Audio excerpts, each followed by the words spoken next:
Bonsoir les amis, j'espère que vous allez bien, que votre mardi s'est bien passé. On va faire la guidance sentimentale pour ce soir, pour les énergies du moment, en sachant que mes guidances sont atemporelles, donc vous pourrez toujours tomber dessus dans un an par exemple, ça vous apportera toujours des réponses. Oups là, c'est parti, l'amour, guidance sentimentale. On a l'amour dans le mille, mi-mille. C'est parti avec l'oracle des miroirs. Que traversons-nous en ce moment? Quel message avons-nous besoin de recevoir en amour, que ce soit pour les célibataires, en couple, en triangulaire, en relation instable, ambiguë, tout ce que vous voulez. On parle de l'amour. D'accord? De la personne que vous avez dans votre cœur. Hop, c'est parti. Alors, on a la clairvoyance, on est lucide, peut-être sur nos besoins en amour, sur notre relation. On voit clair, on écoute notre intuition, les petites étoiles.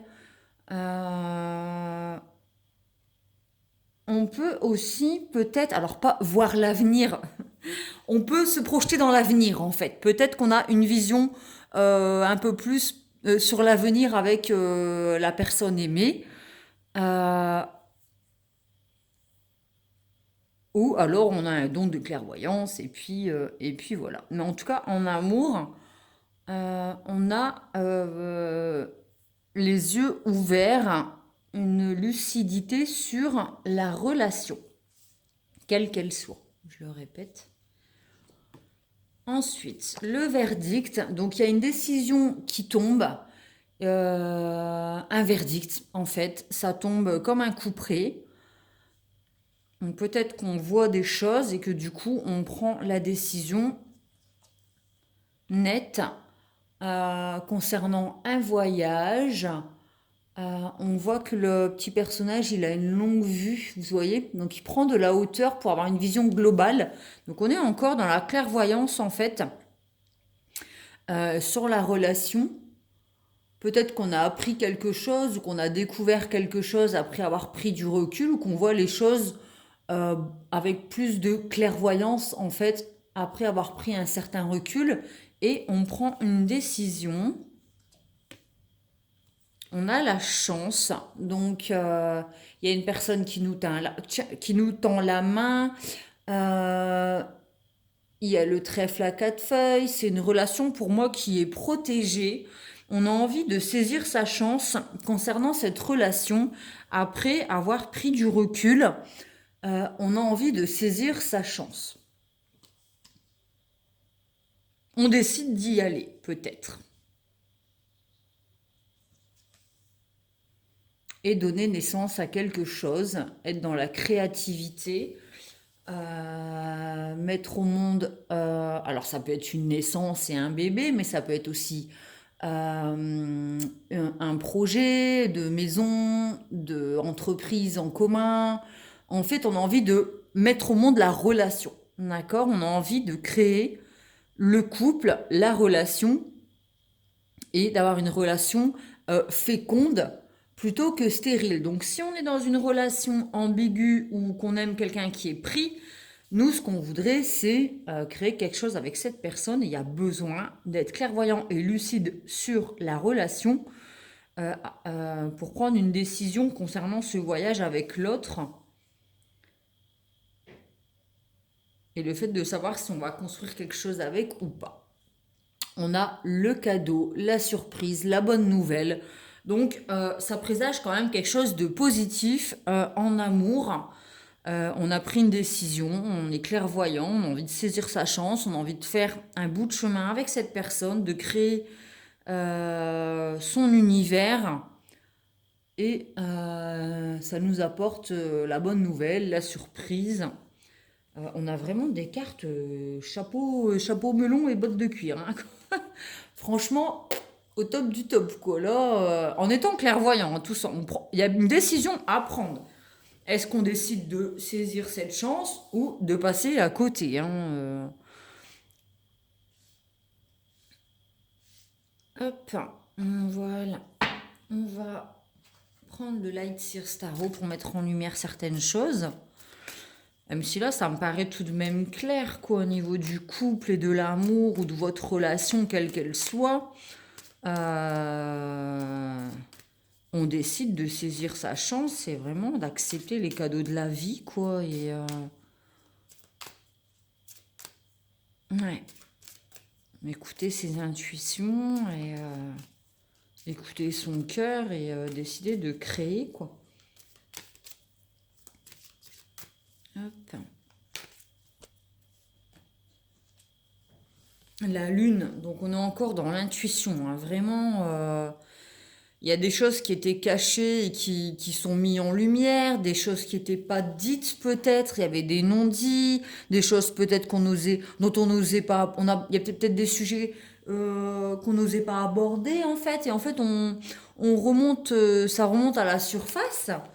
On écoute son intuition et en fait on était en eau trouble, vous voyez, on était plongé peut-être dans les eaux troubles et en écoutant la lune et ses intuitions, on voit qu'elle trouve le chemin, vous voyez, en écoutant son intuition, elle peut remonter à la surface parce qu'elle sait que c'est par là qu'elle doit aller. D'accord? Donc c'est vraiment la clairvoyance, quoi. Écouter sa petite étoile, la lune, ce qui nous permet de remonter en surface plutôt que de se noyer dans quelque chose peut-être d'eau trouble, vous savez. En écoutant son intuition, on devient clairvoyant, en fait. Avec le verdict, c'est qu'on décide d'allier nos forces hein, entre le masculin et le féminin, le yin et le yang. On allie nos forces et on se met en route, on remonte en selle et puis on avance sur notre chemin. La décision, c'est vraiment d'avancer en couple, en tout cas. Le voyage par rapport au fait de prendre du recul, le fait de prendre du recul, ça nous a permis de couper avec certains schémas du passé, peut-être avec des personnes, des mauvaises habitudes, de couper avec des fausses croyances. Et du coup, ça nous permet de trouver un équilibre dans notre vie et dans la relation. Peut-être qu'on a eu besoin de faire justice ou de se faire justice pour pouvoir avancer avec la personne. On a la tempérance, donc encore une question d'équilibre. C'est une guérison. On arrive à stabiliser et être équilibré entre le yin et le yang, l'intuition et le faire, l'actif. On passe de la clairvoyance et de la lune à nos intuitions à l'action. D'accord? On passe de l'intuition à l'action. On avait des rêves, on avait des envies, et là, on se met en route. D'accord? Et on trouve un équilibre. C'est la guérison. Et du coup, on saisit sa chance, parce qu'une fois qu'on est guéri, on n'est plus dans quelque chose qui nous étouffe. On n'est plus en train de se noyer. En fait, on va vers la lumière, la chance, le bonheur en amour, avec le petit fer à cheval. On voit qu'il a des ailes en plus, on prend son envol. Vous voyez? Il a des ailes, c'est comme un ange en fait. On prend son envol. Une relation qui m'a l'air d'être protégée. On a écouté ses guides aussi. On saisit sa chance, on écoute ses guides. La mort pour une renaissance sur la fécondité. Donc effectivement, c'était une relation après avoir pris un temps de pause avec le voyage, avoir coupé avec d'anciens schémas et trouvé un équilibre et d'avoir guéri. Euh, on enlève les mauvaises herbes, pardon. C'est une mort pour une renaissance, donc c'est une transformation en fait. La relation se transforme. On passe de l'ombre à la lumière, on enlève les mauvaises herbes, on laboure son champ, on plante des nouvelles graines et on est dans la fécondité. C'est une relation qui devient féconde, dans laquelle on peut mettre au monde certaines choses, un enfant, la relation, le couple. On est dans la créativité en fait. On met au monde l'amour et la relation. Donc plutôt que d'être dans quelque chose de stérile, on passe à quelque chose de fécond. La relation devient féconde, elle promet d'évoluer en tout cas, de porter ses fruits. Et là, c'est le jugement, donc c'est une renaissance. Donc ça, c'est le cadeau, c'est la bonne nouvelle. C'est qu'il y a une renaissance. Les souhaits sont exaucés, les prières sont exaucées. On peut passer de l'ombre à la lumière, on peut être épanoui, léger, s'aimer tel que l'on est, euh, avancer avec sérénité, légèreté, euh, se montrer au monde qui nous sommes. C'est vraiment, ouais, passer de l'ombre à la lumière. C'est vraiment la renaissance, mais on renaît, la relation devient légère et évidente en fait. D'accord? Les vœux sont exaucés. On est guéri. On est guéri, on a coupé, on a pris la décision de remonter en selle, de reconstruire quelque chose, de couper avec les mauvaises habitudes, les anciens schémas, les mauvaises relations, tout ce qui nous empêchait de renaître en fait, hein. Et là, après avoir effectué toutes ces choses, on se sent beaucoup plus épanoui, léger. C'est une exaltation. Je sais pas comment le dire. En fait, si vous regardez l'image, vous comprendrez. En fait, on voit bien que on se sent léger, transparent, ouvert, quoi. On n'est pas dans la fermeture, on n'est pas bouclé. Voilà, voilà. Bah, c'est des belles cartes. Je vais tirer une carte du cheminement de l'âme. Je n'ai pas mis de musique aujourd'hui. C'est bien aussi le silence. Oups.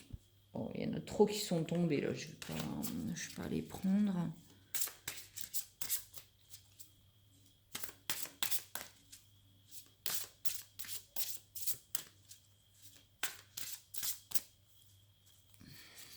Hop. Le pardon.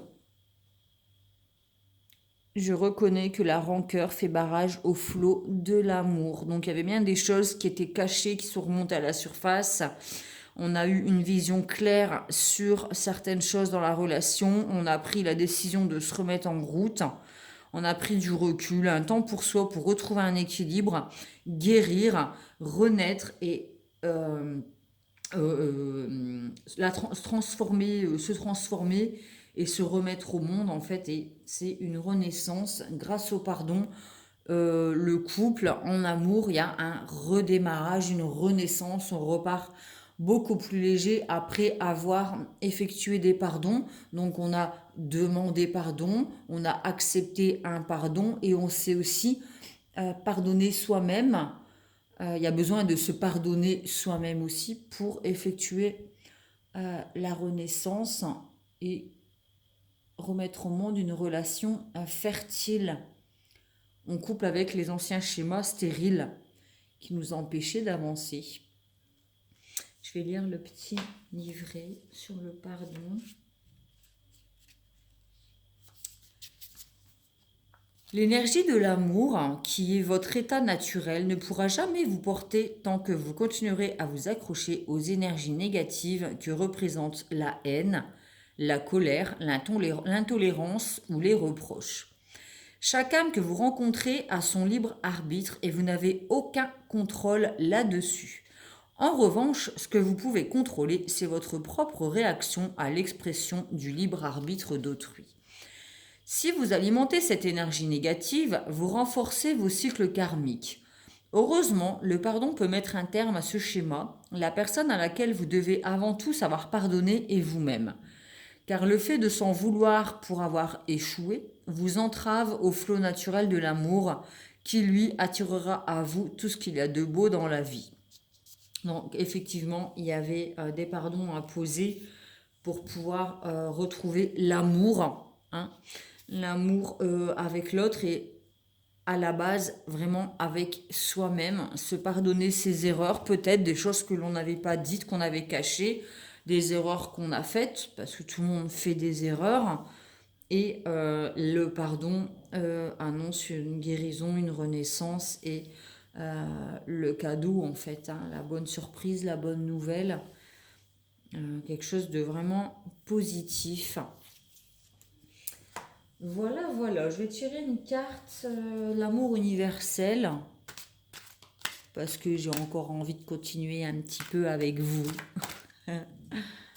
vous apporter des réponses en plus.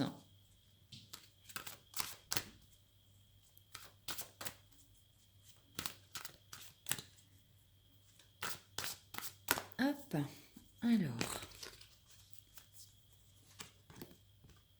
enchantement. Bon, on est enchanté, hein. On est enchanté de tout cela. Enchantement, renaissance, cadeau, surprise, chance, fécondité. Bon, ben voilà quoi, on présage quelque chose d'enchanteur. Je vais lire le livret sur l'enchantement.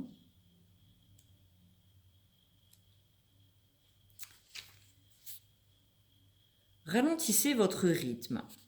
Regardez et ressentez l'amour et la beauté de ce qui vous entoure. Faites une pause et humez le parfum des roses, admirez les étoiles et sentez la caresse du vent sur votre visage. Ressentez la chaleur du soleil et de la terre sous vos pieds. Pensez à quelqu'un et connectez-vous à lui spirituellement, envoyez-lui votre amour, votre lumière et vos bénédictions. Observez la nature et ses changements de saison, les feuilles de l'automne, le lever du soleil, les gouttes de rosée au matin, les vagues de l'océan, l'herbe verte et luxuriante, un arc-en-ciel, un sourire, un geste d'amour tendre et sincère. En dépit de toute sa folie, de ses problèmes, de sa douleur et de sa souffrance, le monde est toujours un endroit magnifique. La vie est magnifique, le ciel est magnifique, tout comme la terre. L'univers, les cycles de la vie, la mort et la renaissance, et vous aussi, vous êtes magnifique. La mort et la renaissance.